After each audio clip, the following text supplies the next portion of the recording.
You're self-quarantining? If you're talking to me, yes, I'm self-quarantined. I've been feeling pretty sick since Saturday evening, the 11th. Oh, wow. Yeah, and I've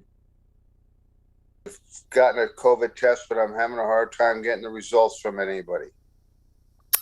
Who were you exposed to other than us? I don't know of anybody that was sick. Wow, that's disconcerting. Maybe the rest of us ought to get tested. I would recommend it. I talked to Rob Miller about it, and he said I shouldn't do any contact tracing until I get a positive test. Okay. Okay, so I did contact Rob Miller because I was concerned, and that was last Wednesday. Okay. And that's the same day that I went out and got a COVID test. But I'm no fully results. I'm fully vaccinated and boosted. Huh. God, I hope you don't have it. I certainly don't feel so well, but it seems to be kind of a lengthy sickness for any. At first I thought maybe it was a reaction to the booster, which would be typical. But it's gone a lot longer and a lot further than that. Hmm. Well, let me know because if you got it here, I'm going to cancel Christmas dinner. I most certainly would have contacted you by now if I had gotten a positive Yeah. result. Yeah. And I'm having a hard time getting that from Wyndham Hospital, going down to the park down there. Folks, if you can hear me for some reason, no audio is coming through at my end, so I may need to log off and log back in. Unless you're all just mouthing words, assuming you're actually saying something, then I can't hear you. So I'm going to log off. Can you hear me, Brian?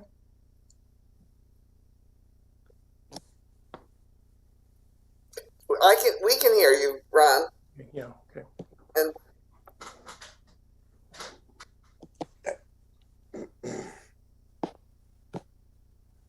1, 2, 3, 4. We need one more person for quorum. We're not quite at 2 o'clock. That's right. I know. Terry and Ron, I was just talking to the mayor. I'm self-quarantined because I have symptoms that are reflective of Recording COVID. stopped. Oh, well, I hope you're feeling And, better. and that started occurring about 24 hours after the dinner party that the mayor had on the 10th. Hmm. I'm Well, awaiting results of the test. yeah. Well, for what it's worth, my wife had an exposure some days earlier, so we had a rapid test and then a PCR done for her just to confirm, and both results came back negative. So I would like to think our household didn't contribute to anything. Yeah. We're having a big battle in my extended family about whether to get together for Christmas Eve. All adults have been fully vaccinated and boosted, but we have a 3-year-old and a baby. So, we'll see. Sounds like my youngest sister-in-law, 3-year-old and a baby. We have a almost 1.5-year-old that's unvaccinated, but she has 2 that are unvaccinated right now. The 6-year-old's been vaccinated.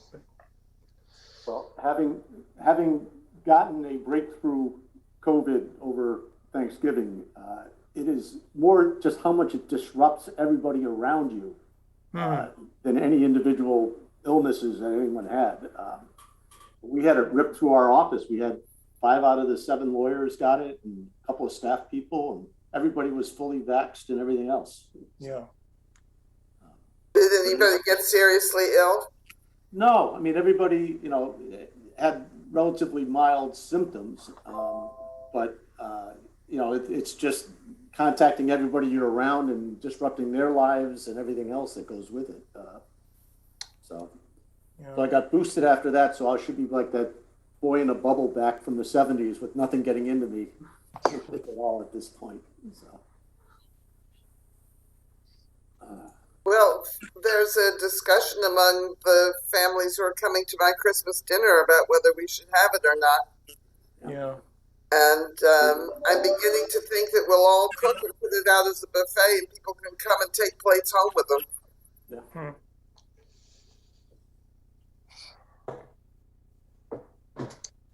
Well, my daughter-in-law is a public health person, and for Christmas I bought her a Dr. Fauci bobblehead.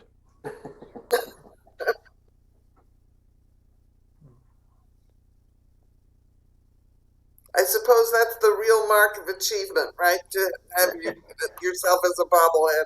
Yeah.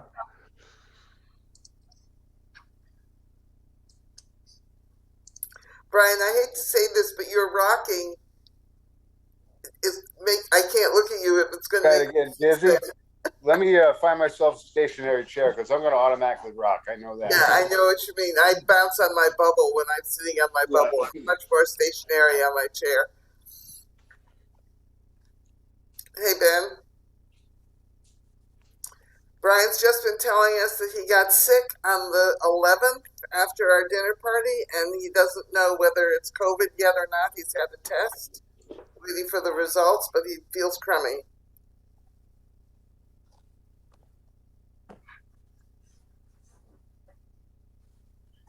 Hello, Peter.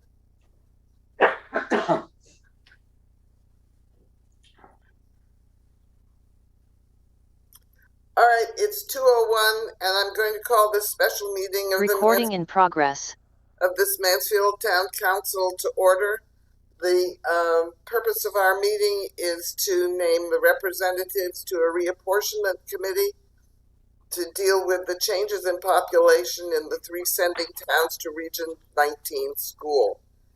Ryan, you want to introduce the issue? I have the names of 5 people who we would like to nominate. So, yep, in quick summary, every decennial census, a process is undertaken, a review process is undertaken by the State Board of Ed to see to what extent school district representation is either in conformance with or not in conformance with the new population numbers. And so the way things kind of broke this time for us, Willington kind of shook out as being overrepresented, and Mansfield shook out as being underrepresented. Ashford also came in as sort of slightly overrepresented, but it's within, I guess, the bounds of what's acceptable or whatever you want to call it. So there wouldn't be any proposed changes, as I understand it, to their representation. It would just be changes to Mansfield and Willington. And so when that happens, there's a process that's laid out per state statute in terms of pulling together a reapportionment committee, of which in our case, there would be 5 individuals from each of the 3 member towns. And so as you've already alluded to, the first step really is for the legislative body of the town council in this case, to identify 5 individuals that would serve in that capacity. And the statute stipulates that 2 of those 5 must come from our municipal school district. The remaining 3 are kind of up for grabs, I guess you could speak, but could include members of our representatives on the Region 19 Board of Education. Those don't have to be excluded from consideration. So Kevin, anything that I missed in that summary? No, I believe you've hit all the high points.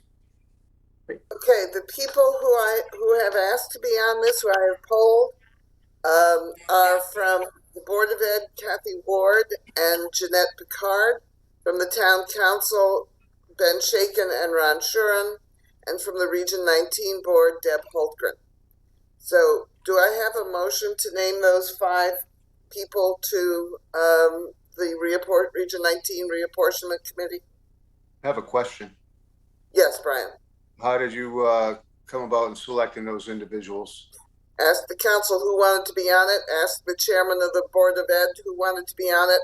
Ask the chairman of Region 19 who wanted to be on it. And those were the names that came forward.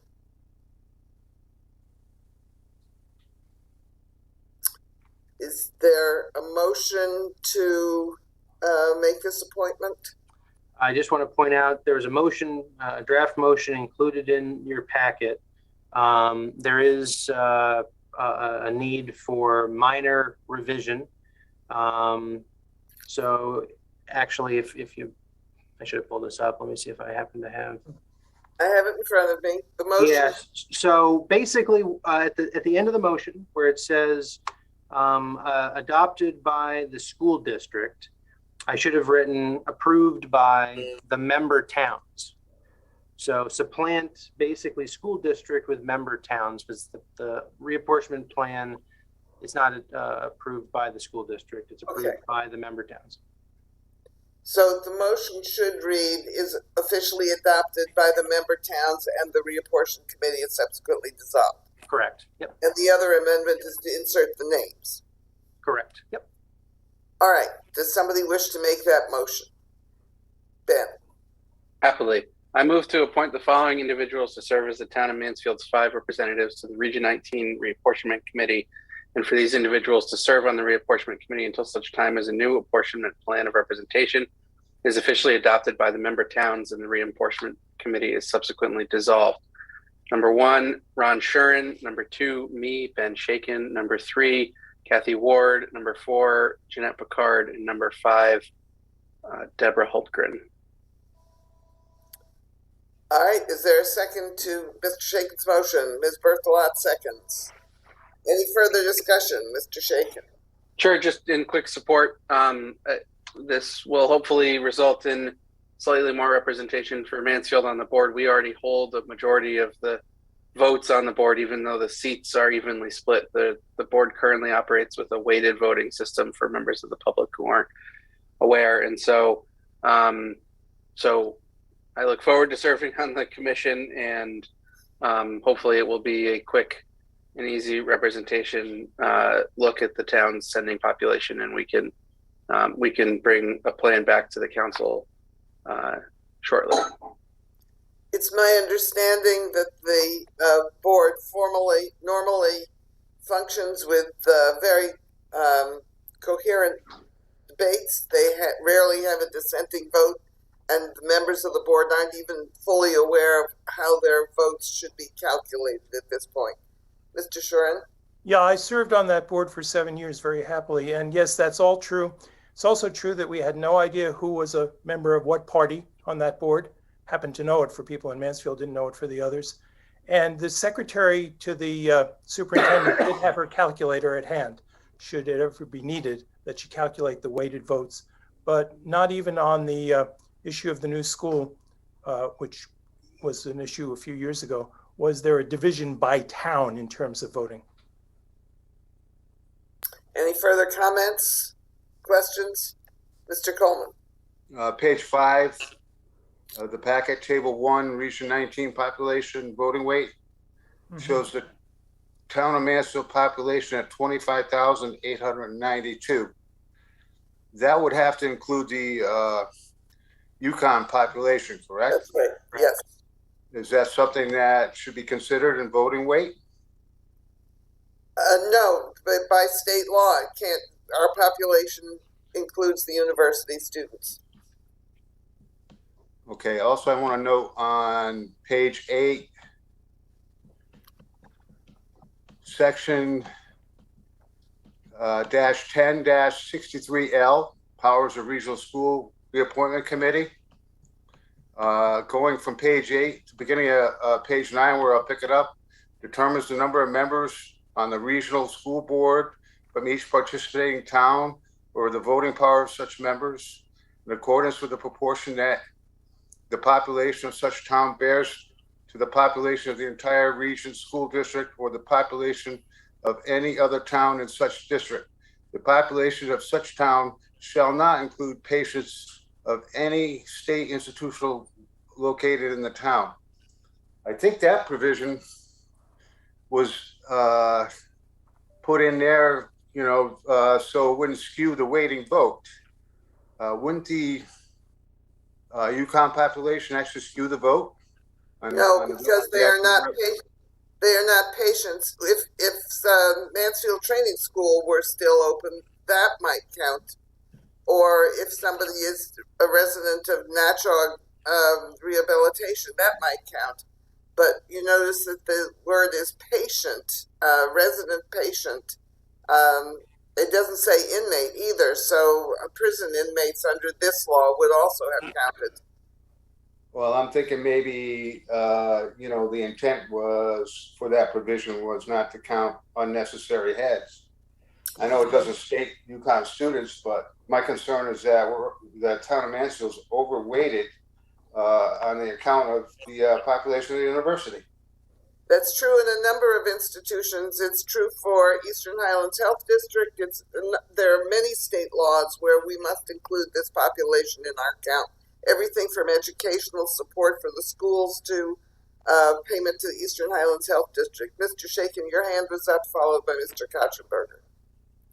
Yeah, I was just going to try to answer the question, Mayor, through you. I think the law, as it's written, is very clear, and that UConn students are not patients of a state institution. We do not have a state institution in our town or within the border of the region, and so their population is determined by the census by statute.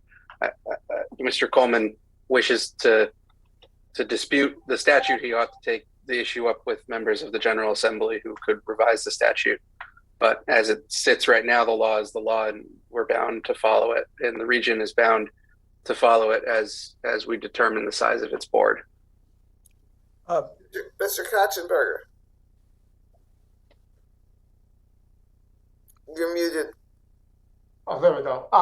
No, I won't. That is correct, of course. Another point too is that there's not two classifications of citizens in Mansfield. If you're deemed to be a resident and a citizen of Mansfield, you have the same equal rights, as well as count for good or bad toward everything else as someone who's lived in town for 80 years. So I want to make sure they're not semi-citizens. There's no such term. They are full citizens to the extent that they're considered such. They can't, if they vote here, they can't vote in whatever other town they may live in. Mr. Frattoni just joined us. Mr. Frattoni, just for your enlightenment, the nominees to this board are Ben Shaken, Ron Shuren, Kathy Ward, and Jeanette Picard from the Board of Ed, and Deborah Holgren from Region 19 Board. And the motion is on the floor. Is there any other comment?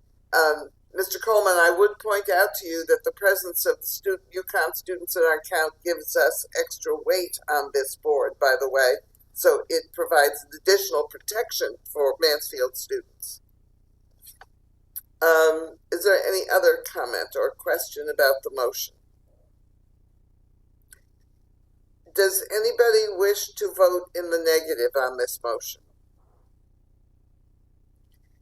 Does anybody wish to abstain? Then I am going to rule that the motion is adopted unanimously by the members present, me, Mr. Coleman, Mr. Shuren, Ms. Berthelot, Mr. Shaken, Mr. Kotchenberger, and Mr. Frattoni. Although I think we just lost Mr. Frattoni. Mr. Aylesworth.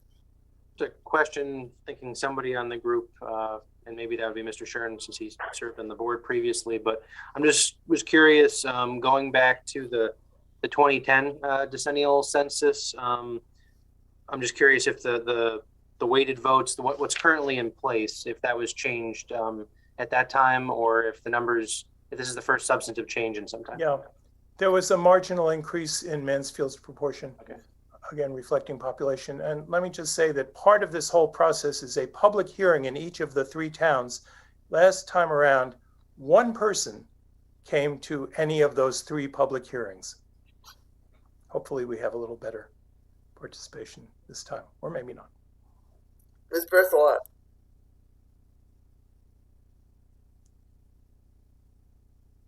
You're muted. Just a quick question for clarification. does having more people and more representation also mean that in terms of paying for the services of the programs at EO Smith, that the town also pays a larger share? Is that based on how many students we send, or is that based on our overall population? Students. Students. Thank you. Mr. Shakin? Any other questions? Mr. Frattoni, we recorded you in the positive, or were you in or out when we took the vote on this motion? Oh, I think you're frozen. Mr. Shakin? If we don't have any other business, I think we ought to adjourn, and we can discern if Al was on the phone during the vote by email. All right. Is there? I'll make that as a motion, since we can't bring anything else up than what's on our agenda. Exactly. A special meeting. A second. All right. All those in favor of adjourning, raise your hand. Thank you, one and all. And Mr.